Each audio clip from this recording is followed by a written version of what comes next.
Kit அப்படிங்கிற technology வந்து எல்லா ப்ரோக்ராமருமே கண்டிப்பாக தெரிஞ்சிருக்க வேண்டிய ஒரு டெக்னாலஜி. நீங்கள் என்ன லாங்குவேஜ் என்ன ஃப்ரேம் ஒர்க்கில் வந்து நீங்கள் ஸ்ட்ராங்காக இருந்தீங்கனாலும் உங்களுக்கு ஒரு டெவலப்பர் ஜாப் வந்து வேணும் அப்படிங்கும்போது கண்டிப்பாக கிட் அப்படிங்கிறது வந்து மேண்டட்டரி ஸ்கில்லாக வந்து இருக்கும். ஸோ இப்போ கிட் அப்படின்னா என்ன அப்படின்னு வந்து நம்ம பார்க்கலாம். கிட் அப்படிங்கிறது ஒரு வெர்ஷன் கண்ட்ரோல் சிஸ்டம். இதை சோர்ஸ் கோட் மேனேஜர் அப்படின்னு வந்து சொல்லுவாங்க. ஃபர்ஸ்ட் வெர்ஷன் கண்ட்ரோல் சிஸ்டம் அப்படின்னா என்ன அப்படின்னு வந்து பார்க்கலாம்.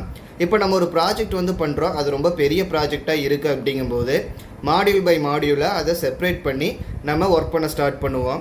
அப்படி ஒவ்வொரு மாடியூல் முடியும் போதும் அதை நம்ம கிளைண்ட்டுக்கு வந்து டெலிவரியும் வந்து பண்ண முடியும். இந்த மாதிரி மாடியூல் பை மாடியூலாக ஒர்க் பண்ணும்போது இப்போ செகண்ட் மாடியூல் வரைக்கும் டெஸ்ட் பண்ணி கஸ்டமருக்கு டெலிவர் வந்து பண்ணியிருப்போம். அடுத்த தேர்ட் மாடியூலில் ஒர்க் பண்ணி அவங்களுக்கு டெலிவர் பண்ணதுக்கப்புறம் என்ன ஆகுனா எரர் வந்து ஜென்ரேட் பண்ணும். அது அந்த தேர்ட் மாடியூல் ஜென்ரேட் பண்ண எரராக தான் வந்து இருக்கும். இந்த சுச்சுவேஷனில் நம்ம கிட் யூஸ் பண்ணாமல் இந்த ப்ராஜெக்டை வந்து டெலிவர் பண்ணியிருந்தோம் அப்படின்னா அது ஒரு பெரிய இஷ்யூவை வந்து கிரியேட் பண்ணும். ஏன்னா கிளைண்ட்னால ஒர்க்கை கன்டினியூ பண்ண முடியாது.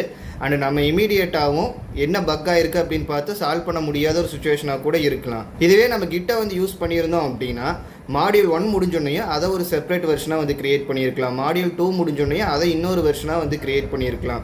இப்போ மாடியூல் 3 வந்து எரர் ஜென்ரேட் பண்ணுது அப்படிங்கும்போது அந்த வெர்ஷனை ஒமிட் பண்ணிட்டு வெர்ஷன் 2வை இமீடியட்டாக லைவுக்கு கொண்டு வந்திருக்கலாம்.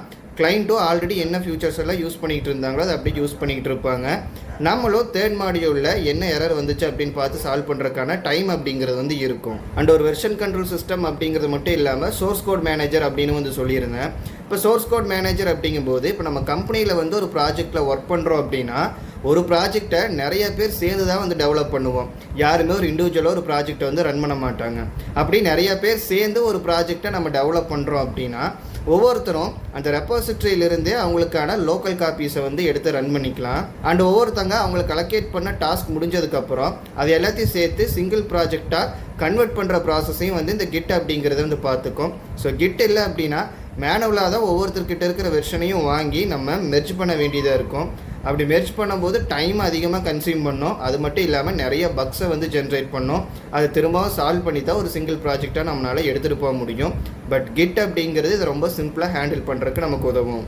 அண்ட் இது மட்டும் இல்லாமல் ஒரு ப்ராஜெக்டை டேரெக்டாக க்ளவுடில் வந்து டெப்ளாய் பண்ணுறதுக்கு, அது போக நம்மக்கிட்ட இருக்கிற ஒரு சோர்ஸ் கோடை வந்து மற்றவங்களுக்கு ஷேர் பண்ணுறதுக்கு அப்படின்னு எல்லா மாதிரி ப்ராசஸ்க்குமே வந்து நம்ம இந்த கிட் அப்படிங்கிற டெக்னாலஜியை வந்து யூஸ் பண்ணலாம்.